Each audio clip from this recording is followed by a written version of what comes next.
Global Kannada ವೀಕ್ಷಕರಿಗೆಲ್ಲ ನಮಸ್ಕಾರ. ನಾನು ಕಳೆದ ಸಂಚಿಕೆಯಲ್ಲಿ ಸ್ವಯಂವರದ ಅವಳಿ ಚಿತ್ರ ಬಿಡುಗಡೆಯ ಬಗ್ಗೆ ಮಾತಾಡ್ತೀನಿ ಅಂತ ಹೇಳಿದ್ದೆ.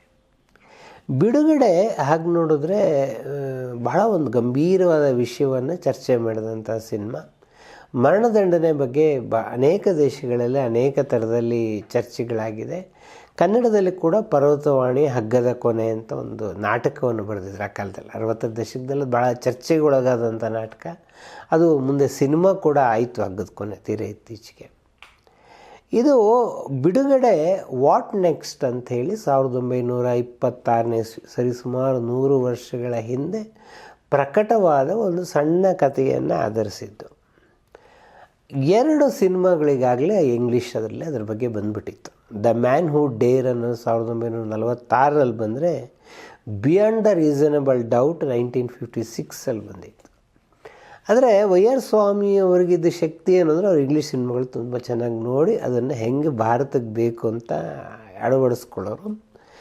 ಈ ಬಿಯಾಂಡ್ ರೀಸನಬಲ್ ಡೌಟ್ ಇದೆಯಲ್ಲ, ಇದು ಬಿಡುಗಡೆಯ ಮೂಲ ಕತೆ, ಮೂಲ ನೆಲೆ.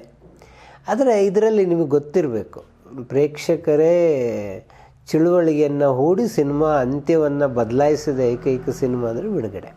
ಇದರಲ್ಲಿ ಮರಣದಂಡನೆ ಆಗತ್ತೆ ಅಂತ ಆಗಿದ್ದ ಅಂತ್ಯವನ್ನು ಪ್ರೇಕ್ಷಕರೆಲ್ಲರೂ ಮೆರವಣಿಗೆಯನ್ನು ಮಾಡಿ ಪ್ರತಿಭಟನೆ ಮಾಡಿದ ಕಾರಣಕ್ಕೆ ಮರಣದಂಡನೆ ರದ್ದಾಗತ್ತೆ ಅನ್ನೋ ಕಾರಣದಲ್ಲಿ ಸಿನಿಮಾದಲ್ಲಿ ಬದಲಾಯಿಸಿದರು. ಅಂದರೆ ಒಂದು ಸಿನಿಮಾ ಇಂಥರದ್ದೊಂದು ದೊಡ್ಡ ಚರ್ಚೆಯನ್ನು ಹುಟ್ಟುಹಾಕತ್ತೆ ಅನ್ನೋದು ಆ ಕಾಲಕ್ಕೆ ಸಾಬೀತಾಗಿತ್ತು. ಇದಾದ ಮೇಲೆ ನಮ್ಮಲ್ಲಿ ಅನೇಕ ಜನ ಕಲಾವಿದರಿದ್ದಾರೆ, ಪಾತ್ರವನ್ನು ಜೀವ ಕೊಡ್ತಾರೆ. ಆದರೆ ಒಬ್ಬ ಸಾಂಸ್ಕೃತಿಕ ನಾಯಕ ಅಂತಿದ್ರೆ ಅದು ರಾಜ್ಕುಮಾರ್. ಯಾಕೆ ರಾಜ್ಕುಮಾರ್ ಸಾಂಸ್ಕೃತಿಕ ನಾಯಕ ಅಂತಂದರೆ, ಅವರು ಸಿನಿಮಾದಲ್ಲಿ ಹೇಳುವ ಒಂದು ಡೈಲಾಗ್, ಒಂದು ಮಾತು ನಂಗೆ ಭಾಳ ನೆನಪಿರೋದು. ಉದಯ್ ಶಂಕರ್ ಜೊತೆಗೆ ನಾನೊಂದು ಸಲ ಒಂದು ಜಗಳ ಆಡಿದ್ದೆ. ಬಾನಿಗೊಂದು ಎಲ್ಲ ಎಲ್ಲಿದೆ, ಏನು ಸರ್ ಆ ಸಿನಿಮಾ ಕತೆಗೂ ಹಾಡಿಗೂ ಏನೂ ಸಂಬಂಧ ಇಲ್ಲ, ಇಂಥ ಹಾಡೆಲ್ಲ ಬರೆದಿದ್ದೀರ ನೀವು ಅಂಥೇಳಿ. ನನಗೆ ಅದು ಇನ್ನೂ ನಾನು ಚಿಕ್ಕವನು ಉದಯ್ ಶಂಕರ್ ಜೊತೆಗೆ ಈ ಚರ್ಚೆ ಆದಾಗ. ಉದಯ್ ಶಂಕರ್ ಒಂದು ಮಾತು ಹೇಳಿದರು, ಅಪ್ಪ ನೀನು ಈಗ ಸಿನಿಮಾ ನೋಡಿದೀಯಾ, ನಿನ್ನ ತಲೆಯಲ್ಲಿ ಆ ಸಿನಿಮಾ ಇದೆ, ಆ ಸೀನೆಲ್ಲ ನೆನಪಿದೆ. ಇನ್ನು 20 ವರ್ಷ ಹೋಗುತ್ತೆ, ಸಿನಿಮಾ ಮರ್ತು ಹೋಗುತ್ತೆ, ಆದರೆ ಈ ಹಾಡು ಉಳ್ಕೊಳ್ಳುತ್ತೆ. ಬಾನಿಗೊಂದು ಎಲ್ಲೇ ಎಲ್ಲಿದೆ ಅಂತ ಯಾರೋ ಕೂತ್ಕೊಂಡು ಹಾಡು ಕೇಳ್ತಾ ಇರ್ತಾರೆ, ಅವನ ಜೀವನಕ್ಕೆ ಕನೆಕ್ಟ್ ಆಗುತ್ತೆ. ಅದು ಹುಟ್ಟು ಸಾವು ಬಾಳಿನಲ್ಲಿ 2 ಮುಖಗಳು, ಬಯಸಿದಾಗ ಕಾಣದಿರುವ 2 ಮುಖಗಳು. ಇದು ಈ ಸಾಲುಗಳಿದೆಯಲ್ಲ, ಇದು ಹೇಳಿರೋರು ಯಾರು? ಅಣ್ಣವರು.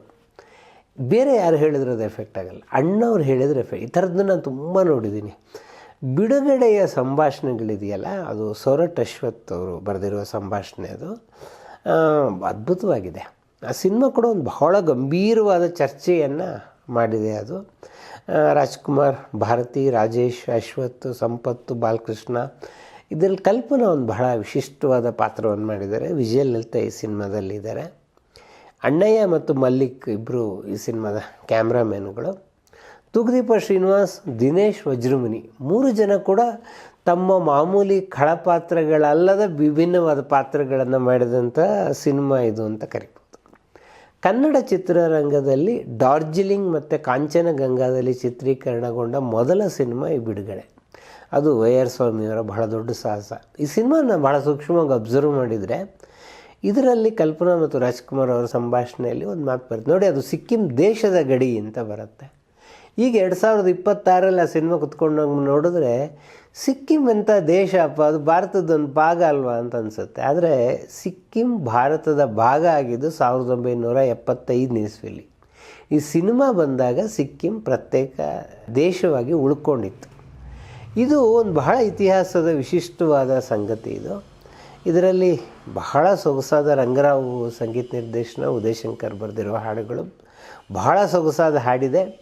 ಅದರಲ್ಲೂ ರಂಗರಾವ್ ಅವರ ಸಂಗೀತ ನಿರ್ದೇಶನದ ಅದ್ಭುತ ಅಂತ ಕರಿತೀನಿ ನಾನು. ರಾಗಮಾಲಿಕೆಯಲ್ಲಿದೆ ಬಾನಿಗೆ ನೀಲಿ ಮೇಘಕ್ಕೆ ಬಣ್ಣ.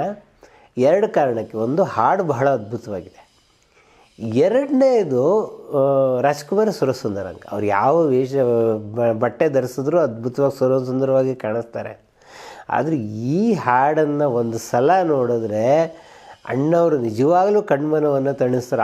ಅಷ್ಟು ಮಾದರಿಯ ಬಟ್ಟೆಗಳಲ್ಲಿ, ಅಷ್ಟು ಮಾದರಿಯ ವೇಷಭೂಷಣಗಳಲ್ಲಿ. ಇದು ನೀವು ಫ್ಯಾಷನ್ ಶೋ ಅಂದರೆ ಅದು ಭಾಳ ತಪ್ಪಾದ ಪದ. ಯಾಕಂದರೆ ಫ್ಯಾಷನ್ ಶೋ ಅಂದರೆ ಬಟ್ಟೆ ಮಾತ್ರ. ಇಲ್ಲೇ ಒಂದು ವ್ಯಕ್ತಿತ್ವ ನಿಮಗೆ ಕಾಣಿಸೋದು. ಅಣ್ಣವ್ರು ಎಷ್ಟು ವ್ಯಕ್ತಿತ್ವಗಳಲ್ಲಿ ಹಾಡಲ್ಲಿ ವಿಜೃಂಭಿಸಿದ್ದಾರೆ ಅಂತಂದರೆ ಒಂಥರ ದ ಬೆಸ್ಟ್ ಸಾಂಗ್. ನನ್ನ ಪುಟ್ಟ ಸಂಸಾರ ಒಂದು ಬಹಳ ವಿಭಿನ್ನವಾದಂಥ ಹಾಡಿದು. ವಿಕ್ರಮ್ ಚಾಮುಂಡೇಶ್ವರಿಯಲ್ಲಿ ಇದು ಚಿತ್ರೀಕರಣಗೊಂಡು ನರ್ತಕಿ ಚಿತ್ರಮಂದಿರದ ಆರಂಭಿಕ ಚಿತ್ರ. ಹಾಗೆ ಇದು ಕಂಟೋನ್ಮೆಂಟ್ನ ಸಂಗೀತ ಚಿತ್ರಮಂದಿರದ ಆರಂಭಿಕ ಚಿತ್ರ ಇದು. ಹಾಗೆ ದಾವಣಗೆರೆಯ ಪುಷ್ಪಾಂಜಲಿ ಚಿತ್ರಮಂದಿರದ ಆರಂಭಿಕ ಚಿತ್ರ ಇದು. ನಾನು KS ಅಶ್ವಥ್ ಅವರನ್ನು ಸಂದರ್ಶನ ಮಾಡುವಾಗ ಅಶ್ವಥ್ ನನಗೆ ಒಂದು ಮಾತು ಹೇಳಿದರು, ನನಗೆ ಬಹಳ ಕಾಡಿಸಿದಂತಹ ಸಿನಿಮಾ ಬಿಡುಗಡೆ ಅಂತೆ. ನಾನು ಅದರಲ್ಲಿ ಯಾವ ಕ್ಯಾರೆಕ್ಟ್ರನ್ನ ನಿರ್ವಹಣೆ ಮಾಡಿದ್ದೀನೋ ಈ ಪಾತ್ರದ ಕುರಿತು ನಾನು ಮತ್ತು ರಾಜ್ಕುಮಾರ್ ಅವರು ಬಹಳ ಚರ್ಚೆ ಮಾಡ್ತಾಯಿದ್ವಿ. ಇದು ಹೆಂಗಾಗಬೇಕು ಅಂಥೇಳಿ. ವೈಆರ್ ಸ್ವಾಮಿಯವರು ನಮಗೆ ಹೇಳೋರು, ಇಲ್ಲ ಇದು ಕಾನೂನು ಬಗ್ಗೆ ಈ ಥರದ್ದು. ನನಗಾಗಲಿ ಅಣ್ಣವ್ರಿಗಾಗಲಿ ಕಾನೂನು ಗೊತ್ತಿರಲಿಲ್ಲ. ಆದರೆ ವೈಆರ್ ಸ್ವಾಮಿಯವ್ರು ಹೇಳೋರು, ಇಲ್ಲ ನೀವು ಭಾವನಾತ್ಮಕ ಯೋಚನೆ ಮಾಡ್ತಿದ್ರೆ ಕಾನೂನು ಈ ಥರ ಇರುತ್ತೆ ಅಂಥೇಳಿ. ಇಷ್ಟು ವರ್ಷ ಆದಮೇಲೂ ಆ ಸಿನಿಮಾ ಮಾಡಿದ್ರೆ ನಂಗೆ ಬಹಳ ಯೋಚನೆ ಮಾಡುವಾಗೆ ಮಾಡಿದಂಥ ಸಿನಿಮಾ ಬಿಡುಗಡೆ ಅಂತ ಹೇಳೋರು. ನಾನು ಈಗ ಮುಂದೆ ಮಾತನಾಡುವ ಸಿನಿಮಾ ಬಗ್ಗೆ ನಿಮಗೆ ಕಳೆದ 2 ಸಂಚಿಕೆ ಹಿಂದೆ ಹೇಳಿದ್ದೆ. ನಾವೊಂದು ಆರ್ಡ್ರಲ್ಲಿ ಬರ್ತಾಯಿಲ್ಲ. ನನಗೆ ಯಾವ ಸಿನಿಮಾಗಳು ಒಟ್ಟೊಟ್ಟಿಗೆ ಬಂದರೆ ಅರ್ಥ ಬರುತ್ತೋ ಹಂಗೆ ಜೋಡಿಸ್ಕೊಂಡು ಬರ್ತಾಯಿದ್ದೀನಿ. ಅದರಿಂದ ಸ್ವಲ್ಪ ಹಿಂದೆ ಮುಂದೆ ಆಯಿತು ಈ ಸಿನಿಮಾ ಪ್ರಸ್ತಾಪ ಮಾಡುವಾಗ. ನಾನು ಆಗ ಏನು ಹೇಳಿದ್ದೇನೋ ನಿಮ್ಗೆ ನೆನಪಿರ್ಬೇಕು. KCN ಗೌಡರು ಇಮ್ಮಡಿ ಪುಲಿಕೇಶಿ ಸಿನಿಮಾಕ್ಕೆ ಧನ ಸಹಾಯ ಮಾಡೋದು. ಕಂಚಿ ತಲೈವಾನ್ ಅಂತ ಹೇಳಿ ಒಂದು ಸಿನಿಮಾ ಕನ್ನಡಿಗ ದೊರೆ ಇಮ್ಮಡಿ ಪುಲಿಕೇಶಿನ ಅವಮಾನಿಸುವ ದೃಶ್ಯಗಳಿತ್ತೆ ಎನ್ನುವ ಕಾರಣಕ್ಕೆ ಚಳುವಳಿಗಾರರು ಚಳುವಳಿ ಮಾಡಿದ್ದರಿಂದ GK ವೆಂಕಟೇಶ್ ಅವರು ಬಹಳ ಸಾಹಸಮಯವಾಗಿ ನಿರ್ಮಾಣ ಮಾಡಿದ ಸಿನಿಮಾ ಇಮ್ಮಡಿ ಪುಲಿಕೇಶಿ. ಅದು ಬಿಡುಗಡೆ ಕಷ್ಟ ಆದ ಸಂದರ್ಭದಲ್ಲಿ KCN ಗೌಡರು ಅದಕ್ಕೆ ಸಹಾಯ ಮಾಡ್ತಾರೆ. ಬೆಳ್ಳಿ ಮೋಡ ಸಿನಿಮಾ ಹಂಚಿಕೆದಾರರ ಸಮಸ್ಯೆಯಿಂದ ಡಬ್ದಲ್ಲಿ ಕೂತಾಗ KCN ಗೌಡರು ಅದಕ್ಕೆ ಸಹಾಯ ಮಾಡ್ತಾರೆ. 2 ಸಿನಿಮಾಗಳು ಕೂಡ ಅವ್ರ ಕೈ ಹಿಡಿಯೋದಿಲ್ಲ. ಇದು ನಾನೀಗ ಸ್ವತಃ KCN ಗೌಡರ ಆತ್ಮಚರಿತ್ರೆ ಬರೀತಾ ಇದ್ದೀನಿ ಮತ್ತು ನಾನು ಸುಮಾರು ಜನ ಅವ್ರ ಜೊತೆ ಕುತ್ಕೊಂಡು ಕೂಡ ಕೇಳಿದ್ದೀನಿ. ಅವರು ಹೇಳಿದ ಮಾತಿದ ಅದು 2 ಸಿನಿಮಾ ನನಗೆ ಯಾವಾಗ ಕೈ ಹಿಡಿಲಿಲ್ವೋ, ನಮ್ಮ ವ್ಯಾಪಾರದಲ್ಲಿ ಒಂದು ನಂಬಿಕೆ ಇದೆ, ಎಲ್ಲಿ ದುಡ್ಡು ಕಳ್ಕೊಂಡಿದ್ನೋ ಅಲ್ಲೇ ಹೋಗಿ ಹುಡುಕ್ಬೇಕು ಅಂತೇಳಿ. ನಂಗೆ ಸೀರೆ ವ್ಯಾಪಾರದಲ್ಲಿ ದುಡ್ಡು ಬರ್ತಿತ್ತು, ಆದರೆ ಸಿನಿಮಾದಿಂದ ದುಡ್ಡು ತೆಗಿಬೇಕು ಅಂಥೇಳಿ ಅದಕ್ಕೆ ಅಣ್ಣವ್ರನ್ನ ಹೋಗಿ ಕೇಳಿದೆ, ಸರ್ ಒಂದು ಕಾಲ್ ಶೀಟ್ ಕೊಡಿ ಅಂಥೇಳಿ. ಅಣ್ಣವ್ರು, ಇಲ್ಲ ಇಮ್ಮಡಿ ಪುಲಿಕೇಶಿ ಅಂತ ಸಿನಿಮಾ ಮಾಡಿದ್ದೀರಾ ನೀವು, ಖಂಡಿತ ಕೊಡ್ತೀನಿ ನಾನು ನಿಮಗೆ ಕಾಲ್ ಶೀಟನ್ನು ಅಂತ ಹೇಳಿದ್ರು. ಕತೆ ಏನು ಮಾಡ್ಕೊಂಡಿದ್ದೀರಾ? ಆಮೇಲೆ ಹಾಗೆಯೇ ಸ್ಟುಡಿಯೋದಲ್ಲಿ ನಾನು ಓಡಾಡ್ತಾ ಇರುವಾಗ ಶಿವಾಜಿ ಗಣೇಶನಿಗೊಬ್ಬರು ಕತೆ ಮಾಡೋರು, ಜಾವರ್ ಸೀತಾರಾಮನ್ ಅಂತೇಳಿ. ಅವರು ಕ್ಯಾಂಟೀನ್ಗೆ KCN ಗೌಡ್ರು ಹೋಗೋ ಟೈಮಲ್ಲಿ ಅವರು ಬಂದಿದ್ದಾರೆ. ಜಾವರ್ ಸೀತಾರಾಮನ್ನು ಹಿಂಗೆ ಕತೆ ಮಾಡ್ತಾರೆ ಅಂಥೇಳಿ ಒಂದು ಕತೆ ಮಾಡಿಕೊಡಿ ನನಗೆ, ಹಿಂಗೆ ಅಣ್ಣವ್ರನ್ನ ಇಟ್ಕೊಳ್ಳೋಕೆ. ಅವರು ಬಹಳ ಸರಳವಾಗಿ KCN ಗೌಡ್ರು ಭಾಷೆಯಲ್ಲಿ ಹೇಳಬೇಕಾದ್ರೆ 6 ಲೈನಿನ ಕತೆ ಹೇಳಿದ್ರಪ್ಪ ಅವರು. ಒಬ್ಬನು ಪುಕ್ಕ ಇರ್ತಾನೆ, ಒಬ್ಬನು ಧೈರ್ಯಶಾಲಿ ಇರ್ತಾನೆ, ಇಬ್ಬರು ಸೇರಿಕೊಂಡು ಶತ್ರುಗಳನ್ನು ನಾಶ ಮಾಡ್ತಾರೆ. ಹಿಂಗೊಂದು ಕತೆ. ಇದನ್ನು ಅಣ್ಣವರಿಗೆ ತಂದು ನಾನು ಹೇಳಿದೆ. ಅಣ್ಣವರು ಆಯಿತು, ಅವನಿಗೆ ದುಡ್ಡು ಕೊಟ್ಟರೆ ಅದು ಹೌದು ಇಲ್ಲ ಎಷ್ಟು ದುಡ್ಡು ಕೊಟ್ಟೆ, ಅದು ಏನೋ ಕತೆ ನನಗೆ ಚೆನ್ನಾಗಿದೆ ಅನ್ನಿಸ್ತು. ಅಣ್ಣವ್ರು ಅಂದರು, ನಿಮಗೆ ಸಿನಿಮಾ ಗೊತ್ತಿಲ್ಲ, ಇಷ್ಟಿಟ್ಕೊಂಡು ಕತೆ ಮಾಡೋಕ್ಕಾಗಲ್ಲ, ಇದಕ್ಕೆ ಅನೇಕ ತಿರುವುಗಳು ಸನ್ನಿವೇಶಗಳು ಬೇಕು, ನೀವೇನು ಯೋಚನೆ ಮಾಡಿಬಿಡಿ, ನಮ್ಮ ಉದಯ್ ಶಂಕರ್ ಹತ್ರ ಹೋಗಿ ಅವನ್ನೆಲ್ಲ ಮಾಡಿಕೊಡ್ತಾನೆ ನಿಮಗೆ. ಸರಿ, ಹೀಗೆ ಹುಟ್ಟಿದಂತಹ ಸಿನಿಮಾ ಭಲೆ ಜೋಡಿ. ಇದರಲ್ಲಿ ರಾಜ್ಕುಮಾರ್, ಭಾರತಿ, ದಿನೇಶ್ ಮತ್ತು ಬಿ ವಿ ರಾಧಾ ಬಹಳ ಒಳ್ಳೆಯ ಪಾತ್ರ ಇದೆ. ಬಾಲಕೃಷ್ಣ, ಪಂಡ್ರಿಬಾಯಿ. ಈ ಸಿನಿಮಾವನ್ನು ರಾಜ್ಕುಮಾರ್ ಅವರ ತಂದೆ ಸಿಂಗನಲ್ಲೂರು ಪುಟ್ಟಸ್ವಾಮಯ್ಯನವರಿಗೆ ಅರ್ಪಣೆ ಮಾಡ್ತಾರೆ. ಇದು ಅಣ್ಣವ್ರಿಗೆ ಬಹಳ ಪ್ರಿಯವಾದ ಸಿನಿಮಾ ಇದು. ಯಾಕೆ ಅಂತಂದರೆ ಈ ಸಿನಿಮಾ ಆರಂಭ ನೋಡೋ ನಿಮಗೆ ಗೊತ್ತಾಗತ್ತೆ. ಅದರಲ್ಲಿ HM ನಾಯಕ ನಾಟಕ ಇದೆ. HM ನಾಯಕನ ಪಾತ್ರದಲ್ಲಿ ಅಣ್ಣವರು ಅಭಿನಯಿಸಿದ್ದಾರೆ. 6 ನಿಮಿಷಗಳು ಒಂದು ಹಾಡು ಕೂಡ ಅವರು ಹೇಳಿದ್ದಾರೆ. ಅಣ್ಣವರಿಗೊಂದು ಭಾಳ ದೊಡ್ಡ ಇದ್ದ ಆಸೆಗಳಲ್ಲಿ HM ನಾಯಕನ ಪಾತ್ರ ಮಾಡಬೇಕು ಅನ್ನೋದು ಒಂದು.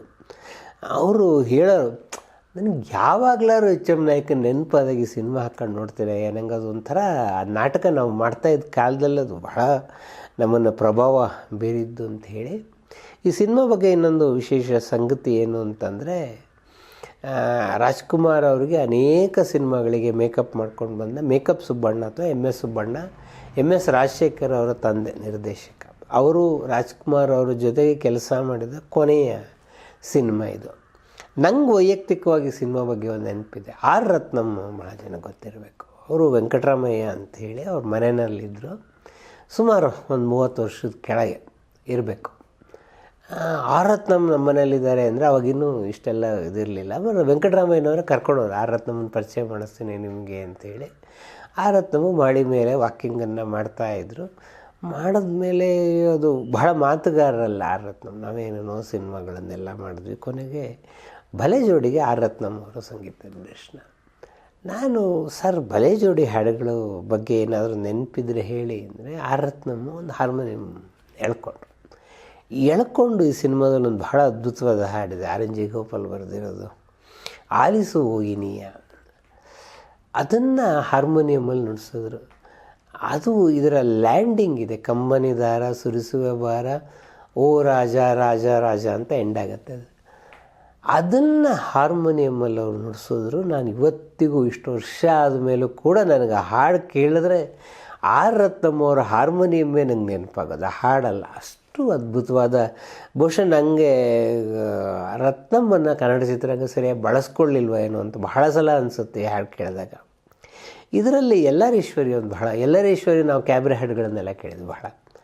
ನವಿಲೆ ನವಿಲೆ ಬೆಳ್ನವಿಲೆ ಅಂತ ಒಂದು ಹಾಡಿದೆ, ಇದು ಆರ್ ಎನ್ ಜಿ ಗೋಪಾಲ್ ಅವ್ರಿಗೂ ಬಹಳ ಇಷ್ಟ. ಇವಳು ತನ್ನ ಅಕ್ಕನಿಗೆ ಇವನು ಮೋಸ ಮಾಡಿದ್ದಾರೆ ಅಂತ ಸೇಡು ತೀರಿಸ್ಕೊಳ್ಳೋಕೆ ಬಂದಿದ್ದಾಳೆ. ಅವನ ಮೇಲೆ ಎಲ್ಲೋ ಒಂದು ಕಡೆ ಪ್ರೀತಿ ಹುಟ್ಬಿಟ್ಟಿದೆ ಅವನ ಸ್ವಭಾವದಲ್ಲಿ. ಇದು ನಿಮಗೆ ಪ್ರೀತಿನೋ ದ್ವೇಷನೋ ಅಂತ ಹೇಳಬೇಕು. ಹಂಗೆ ನಿಂತ ಸುಮಾರು ಸಿನಿಮಾ ನೋಡಿರ್ತೀರ, ಅಂಥ ಸಂಘರ್ಷಗಳನ್ನು ನೋಡಿರ್ತೀರ. ಒಂದು ಹಾಡಲ್ಲಿ ಅದನ್ನು ತಂದಿರೋದು, ಆ ಹಾಡಿನ ಸಾಹಿತ್ಯವೂ ಬಹಳ ಅದ್ಭುತವಾಗಿದೆ, ಸಂಗೀತವೂ ಅಷ್ಟೇ ಅದ್ಭುತವಾಗಿದೆ. ಹಾಗೆ ಎಲ್ಲರೇಶ್ವರಿ ಕೂಡ ಅಷ್ಟೇ ಅದ್ಭುತವಾಗಿ ಅದನ್ನು ಹಾಡಿದ್ದಾರೆ. ಹಾಗೆ ಇದರಲ್ಲಿ ಪಿ ಬಿ ಶ್ರೀನಿವಾಸ್ ಅವರ ಒಂದು ಹಾಡಿದೆ, ಅಮ್ಮ ಎಂದಾಗ ಏನೋ ಹರ್ಷವು ಅಂತ. ಅದು ಭಾಳ ಮದರ್ಸ್ ಡೇ ಬಂದಾಗ ಎಲ್ಲರೂ ಅದನ್ನು ಹಾಕ್ತಾರೆ. ಇದು ಮದ್ರಾಸ್ನಲ್ಲಿ ಶಾರದಾ ಅನ್ನೋ ಚಿತ್ರಮಂದಿರ, ಶಾರದಾ ಫಿಲಮ್ ಸೆಂಟರು, ಇವೆಲ್ಲ ಬಹಳ ಕಮ್ಮಿ ರೇಟಿಗೆ ಸಿಗ್ತಿದೆ ಚಿತ್ರಮಂದಿರಗಳು. ಶಾರದಾ ಚಿತ್ರಮಂದಿರದ ಬಗ್ಗೆ ಅಣ್ಣವ್ರಿಗೊಂದು ನೆನಪಿದೆ, ಅದು ಯಾವಾಗಲೂ ಅವರು, ನಾನು ತುಂಬ ಕಡೆ ಹೇಳಿದ್ದೀನಿ ಕೂಡ ಅವರಿಗೆ. ಈ ಶಾರದಾ ಚಿತ್ರಮಂದಿರಗಳಲ್ಲಿ ಸಾಮಾನ್ಯಕ್ಕೆ ನೈಟ್ ಶೂಟಿಂಗ್ಗಳು, ಕನ್ನಡ ಸಿನಿಮಾಗಳಿಗೆಲ್ಲ ಕಾಲ್ ಶೀಟ್ ಸಿಗ್ತಿದೆ ನೈಟ್ ಶೂಟಿಂಗ್. ರಾತ್ರಿ 8 ಗಂಟೆಗೆ ಶುರು ಮಾಡಿದ್ರೆ 12:30 ಒಂದು ಬ್ರೇಕು, ಆಮೇಲೆ 2:30 ಒಂದು ಬ್ರೇಕು. 2:30 ಬ್ರೇಕ್ನಲ್ಲಿ ಆ ಶಾರದಾ ಸ್ಟುಡಿಯೋ ಹೊರಗಡೆಗೆ ಅಂಬೊಡೆ ಮಾಡ್ತಿದ್ರಂತೆ. ರಾಜ್ಕುಮಾರಿಗೆ ವಡೆ ಅಂದರೆ ಕೋಪ ಬರ್ತಿದ್ರು, ಅಂಬೊಡೆ ಅಂತ ಕರಿಬೇಕು.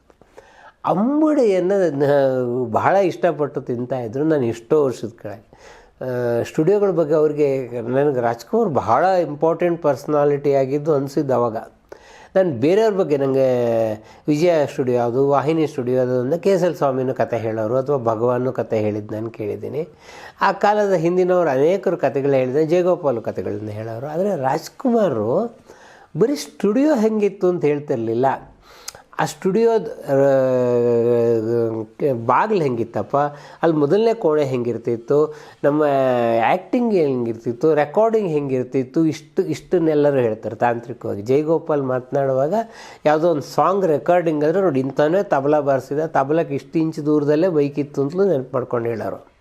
ಆದರೆ ಅಣ್ಣವ್ರ ವಿಶೇಷ ಏನು ಅಂತಂದರೆ, ಈ ಸ್ಟುಡಿಯೋವರೆಗೆ ಯಾವ್ಯಾವ ಥರದ ಅಂಗಡಿಗಳಿರ್ತಿತ್ತಪ್ಪ, ಅಲ್ಲಿ ಕಾಫಿ ಹೆಂಗೆ ಸಿಗ್ತಿತ್ತು, ಇಡ್ಲಿ ಹೆಂಗೆ ಸಿಗ್ತಿತ್ತು, ಚಿತ್ರಾನ್ನ ಹೆಂಗೆ ಸಿಗ್ತಿತ್ತು, ಇದನ್ನು ಕೂಡ ಅವ್ರು ಹೇಳೋರು. ನನಗೆ ಅದಕ್ಕೊಂಥರ ಏನಂತಾರೆ ಕಲ್ಚರಲ್ ಮೆಮೊರಿ ಅಂತ ಕರೀತಾರೆ, ಅದೊಂದು ಸಾಂಸ್ಕೃತಿಕ ನೆನಪುಗಳು ಅಂತ. ಅದೊಂದು ನಿಮಗೆ ಇವತ್ತು ಇಲ್ಲ, ಆ ಯಾವ ಸ್ಟುಡಿಯೋಗಳು ಇಲ್ಲ ಮದ್ರಾಸ್ಗೆ ಹೋದರೆ ನಿಮಗೆ. ಆದರೆ ನಮ್ಮ ಭಾವಕೋಶದಲ್ಲಿ ಅಣ್ಣವ್ರು ಹೇಳಿ ಹೇಳಿ ಹೇಳಿ ಶಾರದಾ ಸ್ಟುಡಿಯೋ ಅಂತಂದ್ರೆ ನಾನು ನೋಡೇ ಇಲ್ಲ ಜೀವನದಲ್ಲಿ ಶಾರದಾ ಸ್ಟುಡಿಯೋ ಎಲ್ಲಿತ್ತು ಅಂತ. ಆದರೆ ಅಣ್ಣವ್ರು ಹೇಳಿರೋ ನೆನಪುಗಳಿಗೆ ಶಾರದಾ ಸ್ಟುಡಿಯೋ ಅಂತ ಕೂಡ ನಂಗೆ ಒಂದು ಚಿತ್ರ ಕಣ್ಮುಂದೆ ಬರುತ್ತೆ. ಅದು ಬಹುಶಃ ನಂಗೆ ಬಲೆ ಜೋಡಿ ನೆನಪಾಗುವಂತಹದ್ದು. ಕೆಂಪೇಗೌಡ ಸರ್ಕಲ್ನಲ್ಲಿ 90 ಅಡಿ ಕಟೌಟ್ ಹಾಕಿತ್ತು ಅಣ್ಣವರ ಈ ಸಿನಿಮಾಕ್ಕೆ. ಈ ಬಹಳ ದೊಡ್ಡ ದಾಖಲೆ ಅದು ಆ ಕಾಲಕ್ಕೆ. ಕೆ ಸಿ ಎನ್ ಬಹಳ ಮುಖ್ಯವಾಗಿ, ಅದು ನಾನು ಕೆ ಸಿ ಎನ್ ಗೌಡರ ಆತ್ಮಕಥೆನಲ್ಲೂ ಈ ಸಾಲನ್ನು ಬರೆದಿದ್ದೀನಿ. ಬಲೆ ಜೋಡಿಯ ಬಹಳ ದೊಡ್ಡ ಕೊಡುಗೆ ಏನು ಅಂತಂದರೆ ಕೆ ಸಿ ಎನ್ ಗೌಡ್ರನ್ನ ಕನ್ನಡ ಚಿತ್ರರಂಗಕ್ಕೆ ಕೊಡ್ತು. ಈ ಸಿನಿಮಾ ಏನಾದರೂ ಸೋತಿದ್ರೆ ಕೆ ಸಿ ಎನ್ ಗೌಡರು ಮತ್ತೆ ಚಿತ್ರರಂಗಕ್ಕೆ ಬರ್ತಿರಲಿಲ್ಲ. ಗೆದ್ದಿದ್ದರಿಂದ ನಮಗೆ ಬಂಗಾರದ ಮನುಷ್ಯನಂತಹ ಬಹಳ ದೊಡ್ಡ ಸಿನಿಮಾ ಸಿಗೋದಕ್ಕೆ ಶುರುವಾಯಿತು. ನಾವು ಬಲೆ ಸರಣಿಯ ಮೊದಲನೇ ಸಿನಿಮಾ ಮುಗಿಸಿದ್ವಿ, ಇನ್ನು 2 ಇದೆ, ಅದನ್ನು ನಾನು ಮುಂದಿನ ಸಂಚಿಕೆಯಲ್ಲಿ ಹೇಳ್ತೀನಿ.